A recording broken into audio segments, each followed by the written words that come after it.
क्या बृजभूषण शरण सिंह इस्तीफा देंगे? क्या बृजभूषण शरण सिंह गिरफ्तार होंगे? क्या बृजभूषण शरण सिंह ने महिलाओं के साथ यौन शोषण किया है? क्या बृजभूषण शरण सिंह रात को देश में और विदेश में महिला रेसलर्स को अपने कमरे में बुलाकर शारीरिक यौन शोषण करते थे? क्या बृजभूषण सिंह को जेल के सलाखों के पीछे जाना पड़ेगा? ये तमाम वो सवाल हैं जिनका जवाब बृजभूषण शरण सिंह ने अपनी तरफ से दिया है। इन सवालों पर हम जाएं, बृजभूषण शरण सिंह का पक्ष क्या है वो आपको सुनाएं। उससे पहले आपको बता दें कि पहले वीडियो में हमने आपको बताया था कि 2 एफआईआर दर्ज हुई है। अब वो 2 एफआईआर कौन कौन सी है वो सामने आ गई है। पहली एफआईआर जो है वो पॉक्सो के तहत दर्ज की गई है। हालांकि उसमें बहुत जानकारियां जो हैं वो सार्वजनिक नहीं की गई है, क्योंकि पीड़ित परिवार जो है दिल्ली पुलिस उससे वो एफआईआर की कॉपी सौंपेगी। दूसरी एफआईआर जो है वो 354, 354A, 354D और 34 के तहत दर्ज की गई है, और ये उन 6 महिला रेसलर्स को लेकर है जो बाकी रेसलर्स हैं और जिनकी तरफ से आरोप लगाए गए हैं। इधर नेताओं के आने का सिलसिला जो है वो जारी है। पप्पू यादव वाला विवाद अभी भी जारी है, तो प्रियंका गांधी भी पहुंची। प्रियंका ने भी आज यहां से आरोप लगाए, सरकार पर आरोप लगाए। इससे पहले सत्यपाल मलिक पहुंचे थे, कई और नेता जो हैं वो भी पहुंच रहे हैं। और अब जो मांग है इन लोगों की वो ये है कि एक तो गिरफ्तार हो, दूसरा सांसदें इनकी जाए और तीसरा सजा हो जाए, उसके बाद हम यहां से हट। बृजभूषण शरण सिंह से पहला सवाल जो पूछा आज तक ने वो सवाल ये था कि क्या अब आप इस्तीफा देंगे नैतिकता के आधार पर, क्योंकि आपके खिलाफ 2 मामले दर्ज हो गए। एक है पॉक्सो के तहत और दूसरा उन 6 रेसलर से यौन शोषण का।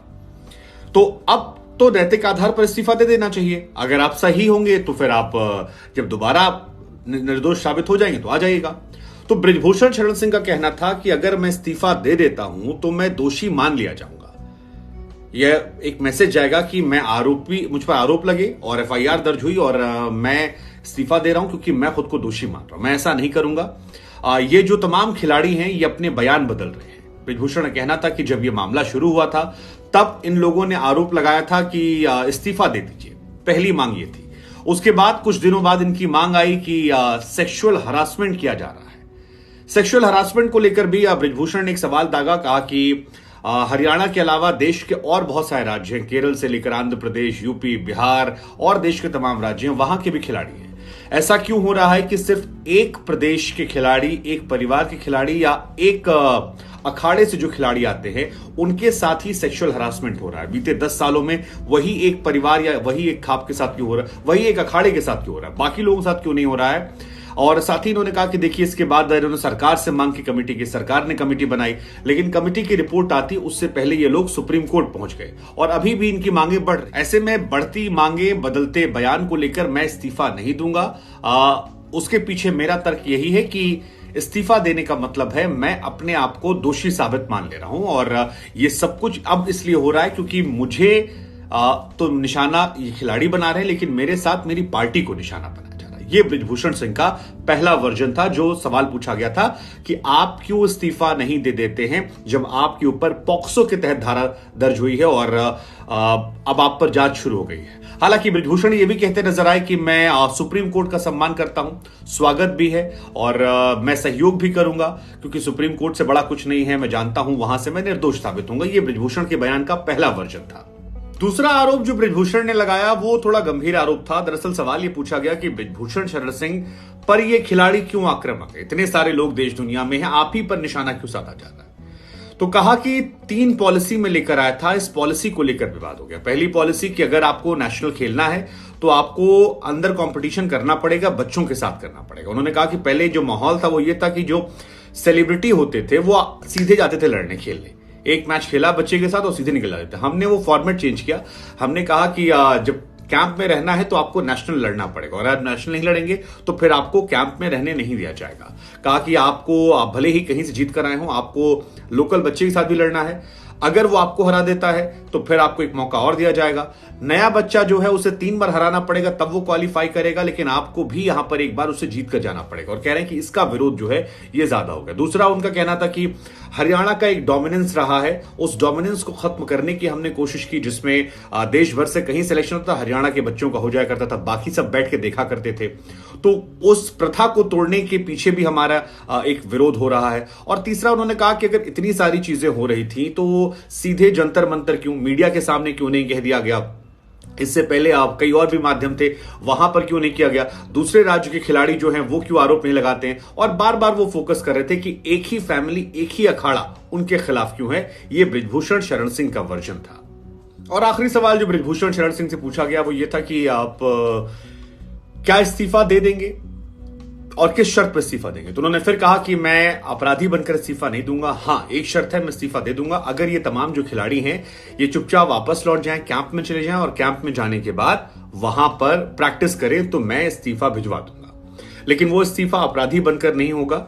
और फिर इन्होंने इस बात को दोहराया जिसमें कहा कि महाराष्ट्र, केरल, कर्नाटक या देश के बाकी हिस्सों के किसी भी खिलाड़ी ने मेरे खिलाफ नहीं बोला है। मैं चाहता हूं जांच हो, मुझे भी भरोसा है, लेकिन मैं देश की जनता से यह भी कहना चाहता हूं कि जैसे ये बड़े स्टार खिलाड़ी बने, इनके लिए आपने आंसू बहाए, ये तिरंगा उठाया तो आप इनके लिए जश्न मना रहे थे, वैसे ही पीछे से हमने काम किया है और इनको सुविधाएं दी, इनको मेहनत करवाई, पैमाना बनाया जिससे निकल कर ये मेडल लाए हैं। तो इसमें मेरा भी योगदान है। सिर्फ सीधे यौन उत्पीड़न के आरोपों पर मुझे जज ना किया जाए। ये बृजभूषण शरण सिंह की बात थी। हमें लगा हम आपसे पूछते हैं कि कहानी के दो पहलू होते हैं। एक पहलू खिलाड़ियों का हमने आपको बताया जिसमें 7 दिन से खिलाड़ी जो हैं मौजूद हैं। देश के तमाम जो बड़े खिलाड़ी हैं वो उनका समर्थन कर रहे हैं। हालांकि क्रिकेट छोड़ के बाकी सब जगह समर्थन आया है। लेकिन बृजभूषण शरण सिंह ने जो बातें कही उसमें आपको कितनी सच्चाई या कितना झूठ या कितना फसाना नजर आता है?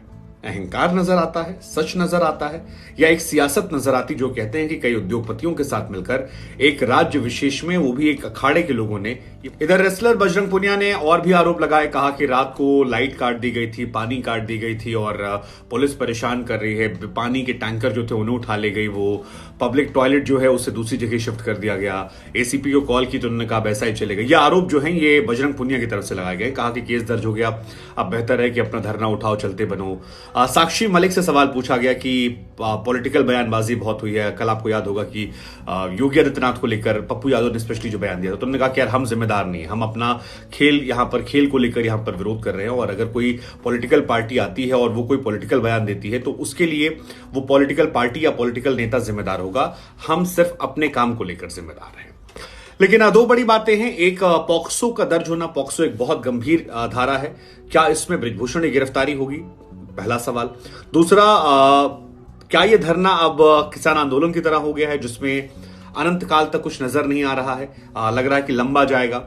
बहुत सारे एंगल्स निकल रहे हैं। एक परिवार को लेकर बात हो रही है, अखाड़े को लेकर बात हो रही है, कुछ बिजनेसमैन को लेकर बात हो रही है, चुनाव को लेकर बात हो रही है, यौन उत्पीड़न को लेकर बात हो रही है, दबंगई की, दादागिरी की बात हो रही है। तो कई तरह के एंगल है। तो इस पूरे मामले को लेकर आप क्या सोचते हैं? हमें जरूर बताइएगा। और आपको कौन कितना सच्चा झूठा नजर आ रहा है? क्या यह मामला केवल खेल वर्सेस बृजभूषण का है या अब यह मामला विपक्ष वर्सेस बीजेपी का हो गया है? आपकी इस पर क्या सोच है?